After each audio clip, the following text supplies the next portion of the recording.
Assalamualaikum warahmatullahi wabarakatuh. Kembali lagi kawan di Legenda Catur Dunia. Setelah libur beberapa hari kawan, akhirnya kita ketemu lagi. Dan kita ke Grand Chess Tour 2026 kawan. Sudah masuk seri kelima, seri Sinquefield Cup, yaitu seri permainan catur klasik, di mana seri sebelumnya, seri Rapid dan Blitz Polandia dimenangkan oleh Harsimen Moke sebagai pemain wildcard saat itu. Kemudian seri keduanya, seri Romania kawan, dimenangkan oleh Vincent Kemmer. Dan seri ketiga dimenangkan Alireza Firouzja. Kemudian seri keempatnya dimenangkan oleh Pragnananda. 4 pemain ini adalah pemain muda semua.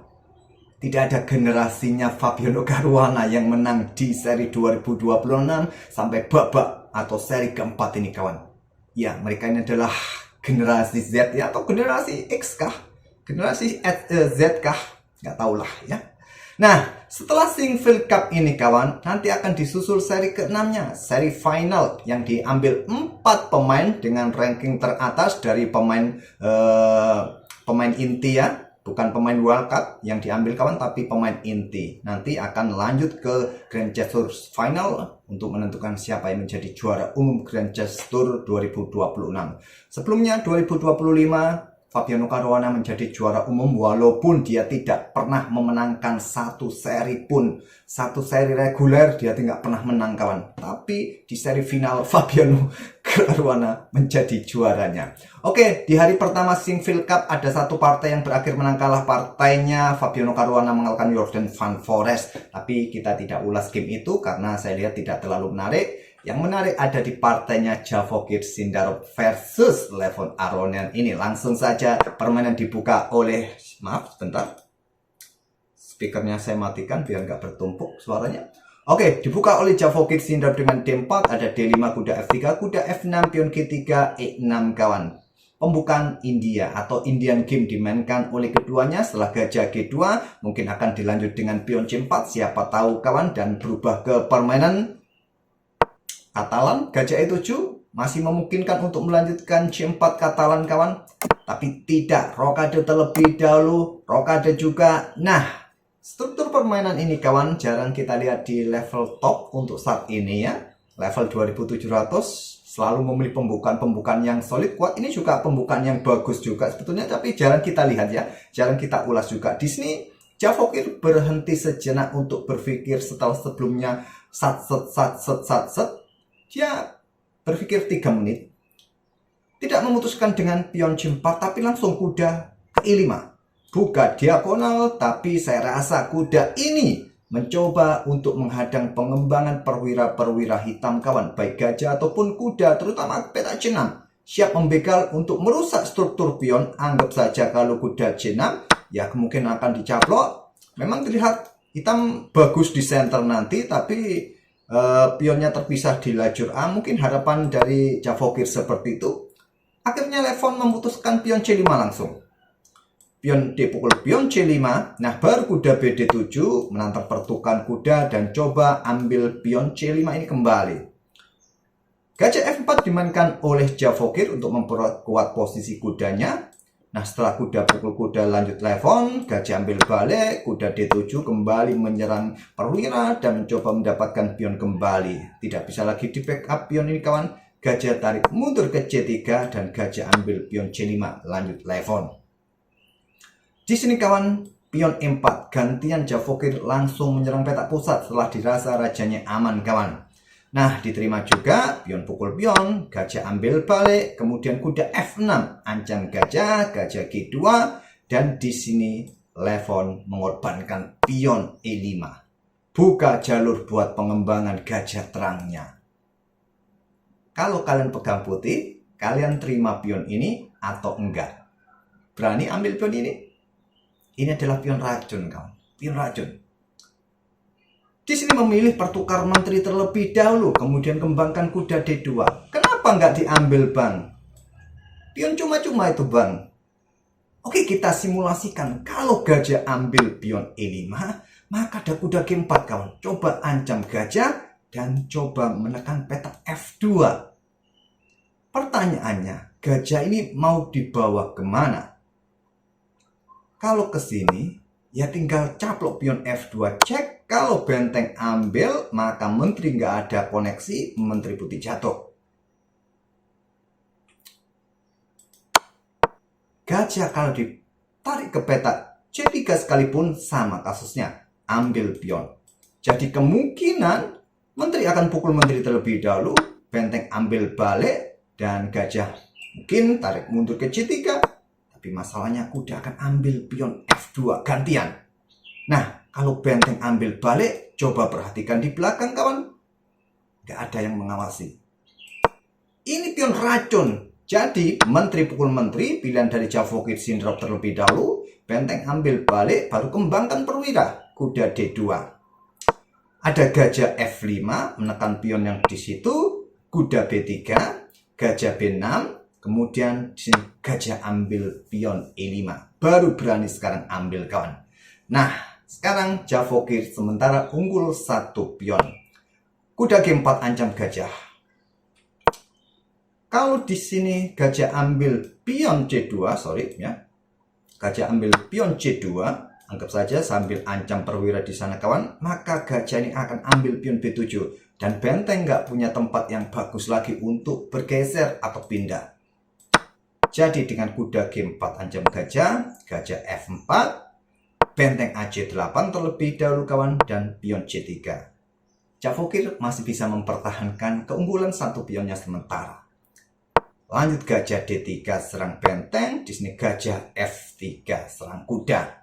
Kalau gajah ambil benteng, gajah akan ambil kuda sambil juga menyerang benteng hitam. Nanti hitam menyelamatkan gajah atau benteng kah? Ya, putih masih punya ancaman terhadap hitam. H5, perkuat posisi kuda kawan. Di sini gajah caplok kuda, ambil balik. Lanjut benteng FE1 siap menusuk ke baris ke-7. Di sini gajah C4, ada gajah E3 menantang pertukaran gajah. Lagi-lagi kenapa nggak harus langsung menusuk ke baris ke-7 bang? Coba kita otak-atik. Karena simple, akan coba dipertahankan oleh hitam tantangan. Kalau putih nekat ambil pion B7, ya balasannya hitam juga akan menempatkan bentengnya di baris kedua. Sangat-sangat merepotkan gajah dan benteng ini kawan. Jadi gajah E3 menantang pertukaran, benteng C6 pertahankan posisi baris ke-6-nya kawan. Nah, di sini kuda D4 caplok, kita dapat gajah gelap gajah terang di atas papan di langkah ke-25 sekarang. Gajah D5 mengawasi diagonal ini sewaktu-waktu kalau ada kesempatan back rank kawan, sangat berbahaya buat putih. Jadi gajah ambil pion A7, Javokir unggul 1 pion sementara, ada benteng A8, ada benteng E5. Saling ancam gajah masing-masing kawan untuk melanjutkan ke permainan endgame benteng versus benteng. Gajah E6 saja, gajah ke D4, baru benteng ambil pion A2, benteng pukul benteng, gajah ambil balik, diikuti benteng G5. Nah, di sini kita menemui situasi yang lumayan kritis kawan, di mana bentengnya Javokir Sindrop mencoba mengincar 2 pion sekaligus dengan dukungan gajahnya. Apa yang harus dilakukan oleh Levon di sini? Dia bermain dengan pion F6, cukup logis, menutup diagonal bersama bentengnya, mengawal peta F6 juga dari ancaman gajah ini. Tapi engine tidak terlalu menyukainya. Engine menyarankan dengan bermain benteng G6 kawan. Tapi kalau kita lihat dengan struktur permainan seperti ini rasanya nggak enak banget ya, nggak enak. Tapi kawan, dengan permainan gajah gelap gajah terang dengan struktur pion seperti ini masih berpeluang besar hitam bisa menahan remis. Tapi nggak perlu saya tunjukkan panjang-panjang karena masih cukup panjang juga. Tapi dengan struktur tumpuk 3 seperti ini nggak enak dilihat. Jadi Levon berpikir memutuskan langkah yang natural saja ya. Melepaskan pion yang di situ, benteng ambil pion G4, benteng A6. Ya, gajah siap ke sini, di follow dengan benteng, bisa ancaman skakmat. F3 buka ruang langsung, gajah E6, benteng E4, gajah D5, benteng F4, kemudian benteng A1 cek, raja G2. Ini kesalahan kawan. Kesalahan, hilang kesempatan untuk bisa menang. Kesalahan kawan. Nah, kenapa ini bisa salah? Nanti akan saya tunjukkan perbedaannya. Bergerak ke petak gelap, the best move-nya. Bukan ke petak terang, petak yang sama dengan gajah lawan. Ini petak yang aman. Kenapa petak ini aman? Karena di sini kawan. Anggap saja benteng ini menyerang pion ya. Benteng B1 ini langkah yang sangat natural. Bisa bermain dengan pion C4. Ancam gajah dan lindungi pion. Nah, gajah ambil pion C4. Kalian bisa balas dengan gajah ambil pion F6 kawan. Saling ancam perwira masing-masing di sana. Nah, bedanya di sini. Saat raja ini bergerak ke petak G2. Nah, benteng B1 tidak lagi bisa bermain dengan pion C4 kawan. Karena gajah ambil pion C4, kalian nggak bisa ambil pion G6. Karena gajah bisa melakukan skak. Inilah bedanya raja berada di petak terang atau petak gelap tadi ya. Nah, gajah nanti bisa jatuh. Ya, kemungkinan permain juga mungkin akan berakhir miss. Oke, B4 saja dimainkan oleh Javokit. Benteng B2 cek, gajah F2 untuk mempertahankan posisi pion agar tetap aman kawan.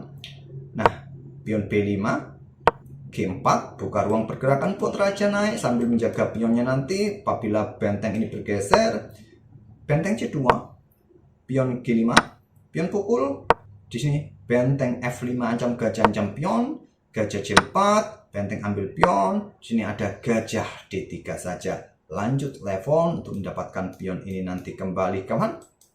Tapi harus berhati-hati, ambil pion ini nanti juga ada potensi tusukan di sana kawan. Harus berhati-hati juga.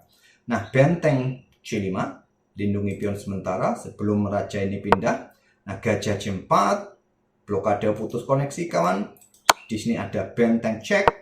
Raja naik, benteng C7, dan benteng ambil pion C3. Lanjut level. Rencananya adalah gajah F1 cek, bisa mendapatkan benteng C7. Didahului oleh Javokit, benteng ambil pion G7 cek. Raja ambil, gajah D4 cek, mendapatkan benteng level. Raja E6, kita lihat ya. Di sini Javokit Sindarov masih unggul 2 pion. Apakah bisa lolos? Ya. Unggul 2 pion tidak menjamin dalam battle gajah gelap, gajah terang, gajah yang berlainan warna akan menghasilkan permainan menang kalah.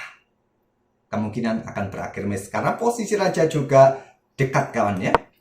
Raja F2, gajah 2, raja E3, raja D5, A4, gajah B1, A5, gajah C2 tetap mengawal diagonal ini kawan, membatasi pergerakan raja juga. Nah, di sini raja F4, raja E6, kemudian raja G5, gajah tahan diri, mengawal posisi, raja nggak bisa melintas kawan. Kalaupun di sini dia maju ke sana, ya percuma ya, raja F7 siap menghadang pergerakan petak G7 kawan. Nggak mungkin bisa selamat. Oke, raja G5 mundur kembali, raja E6, raja H6, raja F7, dan permainan berakhir miss sampai langkah ke 57 ini kawan. Ya, kesalahan mereka satu saja. Tadi bermain dengan pion F6 level ataupun raja G2 dari Javokit Sindarov. Oke, itulah permainan mereka berdua. Cukup menarik sebagai bahan permainan kita ya. Dan kita tunggu saja aksi-aksi berikutnya. Dan juga nanti malam akan ada battle e-sport chess. Chess eSport 2026 kawan. Kita tunggu saja. Terima kasih. Jangan lupa tinggalkan jejak kalian. Wassalamualaikum warahmatullahi wabarakatuh.